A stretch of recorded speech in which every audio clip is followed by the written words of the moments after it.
Hey everybody, Tom Barnes Stories from the 78. You know, that's a time of year where things are getting a little funky, a little spooky because it's Halloween time with the fall happening here in the Midwest. And I got to tell you, there's not a better spot in the country than the Midwest in the fall and Halloween. I mean, you got pumpkin patches and you got everything else. I know the East Coast got a lot of old ghosts because that is like the older part of the country, but I would put the Midwest, especially Chicago area, up against anybody. You got, Resurrection Mary.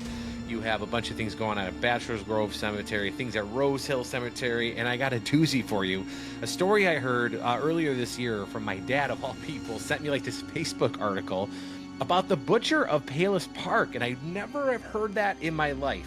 And I take pride. I mean, I went to Bachelor's Grove when I was a kid in the cemetery and scared the crap out of myself with my friends, and that will be in a book one day. But either way, there is a story that has to do with the present day plush horse building, or the site of where this building is. Now, rumor has it that the building itself was built in 1893, and why that is of significance is because that is when the World's Fair was going on in Chicago, in Washington, and Jackson Park, and that whole area where the Midway Plaisance is, basically where the Museum of Science and Industry is today. It's like that was one of these small buildings. It was a huge, massive thing.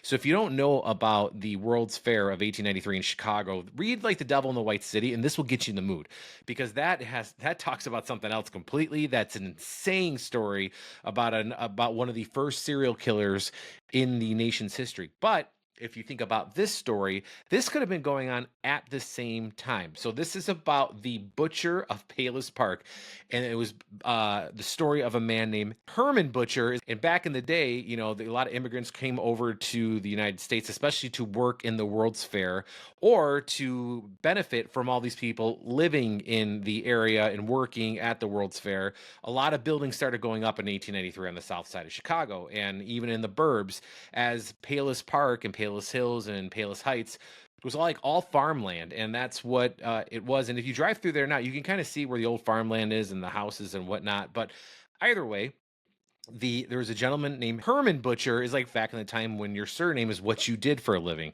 and he moved to Chicago sometime in the around 1893 or maybe a little bit before.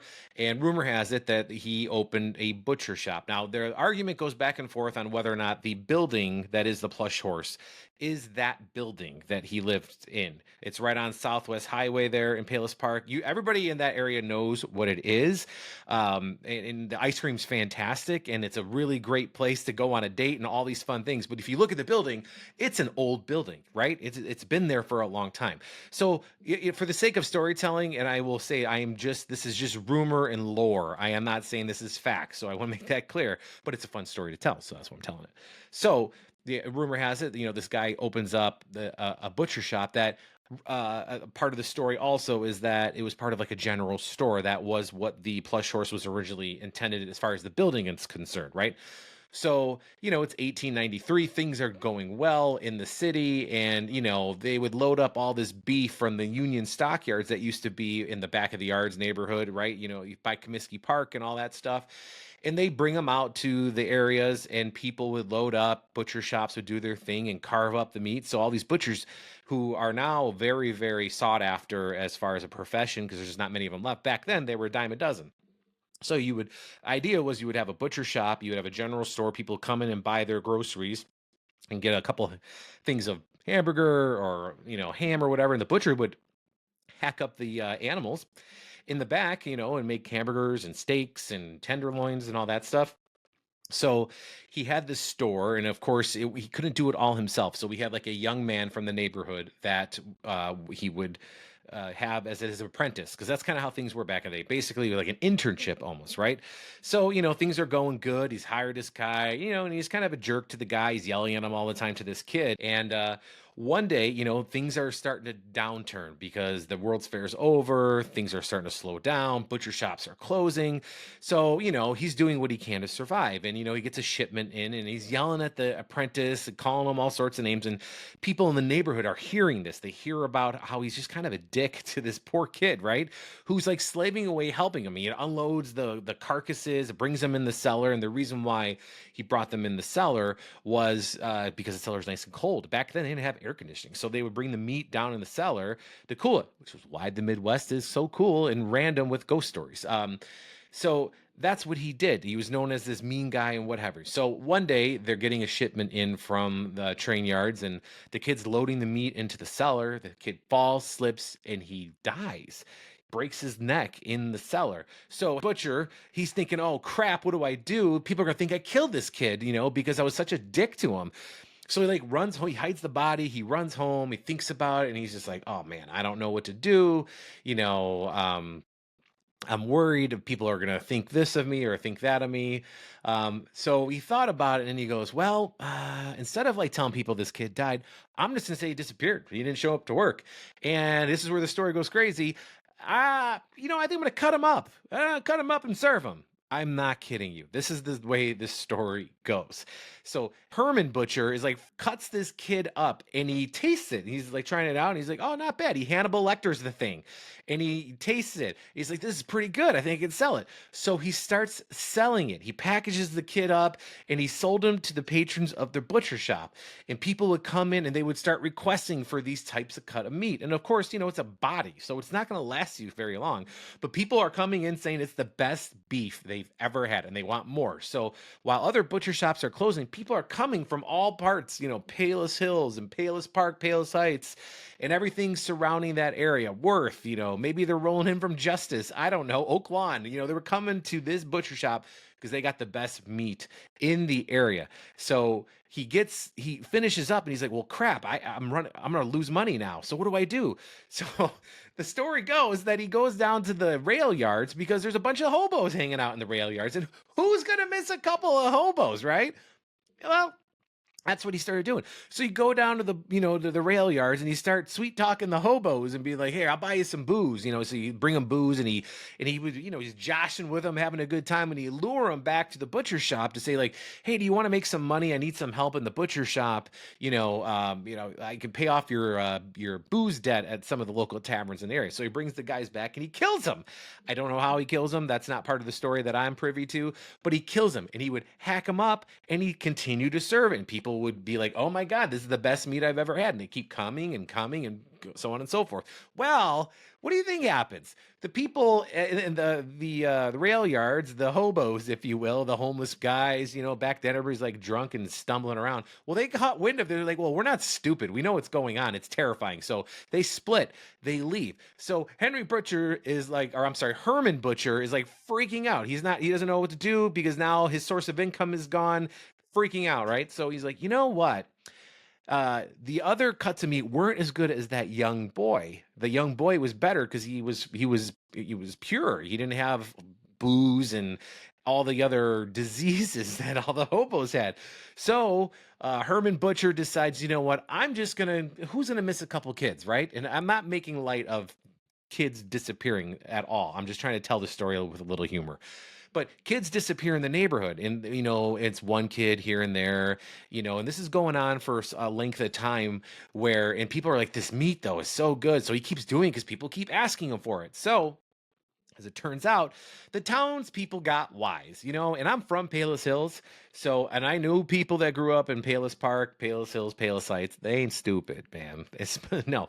And where that plush horse building is kind of in the middle of nowhere. You like kind of go Southwest Highway. It's like the woods and you can see like what it used to look like, like it was just like rolling woods back then and back there. So it was kind of hidden and secluded. So you can see that this guy it wouldn't be crazy for him to do it. He could easily thrown him in the back of a wagon or a car, whatever the hell he had back then, and get the kid down into the basement, hack him up, and he Dextered the entire thing, right? So people in the neighborhood, they got wise. They're like, oh my gosh, kids keep disappearing. What the hell is going on? And, somebody, and I don't know where or how, or if it was a newspaper clipping or what have you, said, it's weird, like this meat is really good. And, people are like, no way, no way. So I think people were more hip to the idea that the guy was a killer and not serving up meat to people versus him doing that, right? So, apparently they put a stake out, they're watching him and they're seeing that the guy's up to no good. Like he's doing shady stuff. There's weird things. He's throwing out things. He's burning things, it just seems all sorts of weird, right? So eventually they like, this is old school. This is 1800s, where like there was no police department like there is now. So they like go to his house and bang on the door, and they go into into his house. Or I'm sorry, I'm getting the story wrong.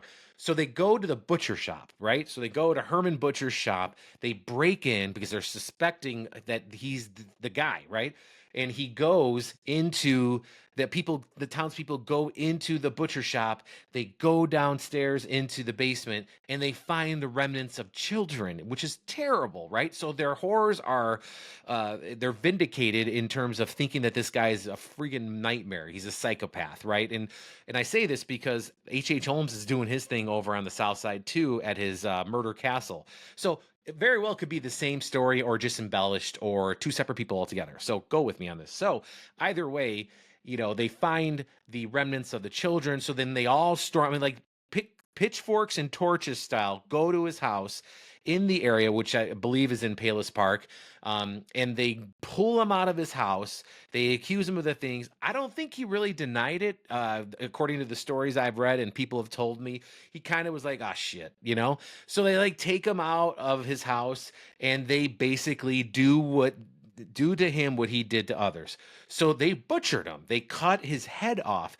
And the legend has it that not only did they cut his head off, but they put his head in a different cemetery. A legend has it that his head is somewhere in the Indian Hill Cemetery, and the rest of him is at a plot that you're looking at right now in the Oak Hill Cemetery, far away places.